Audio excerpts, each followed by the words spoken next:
Le petit-fils de Louis XIV, Philippe duc d'Anjou, désireux d'emporter avec lui l'image de son grand-père, convaincut le roi de commander au peintre Hyacinthe Rigaud ce portrait.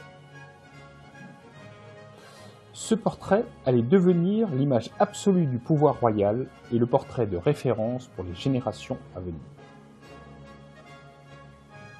Ce vaste portrait de 2,77 m sur 1,94 m est celui d'un roi vieillissant, de 63 ans, parvenu aux fêtes de sa gloire.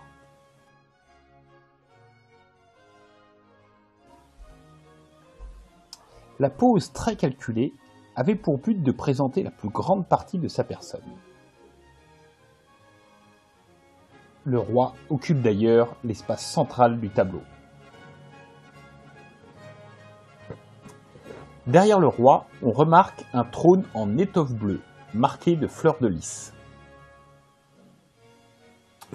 Le roi incarne la majesté par excellence, puisqu'il n'a pas besoin de porter ni sa couronne, ni la main de justice.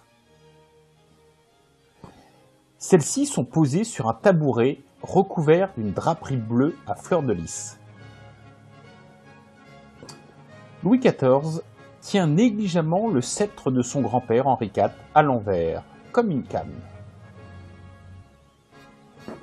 En revanche, il porte l'épée de Charlemagne, qui souligne le pouvoir militaire du souverain. Le monarque porte une perruque et des habits de cour. On remarque une chemise à jabot et des manchettes en dentelle. Les bas de soie sont maintenus par des jarretières et les souliers à talons rouges sont ornés de boucles de diamants.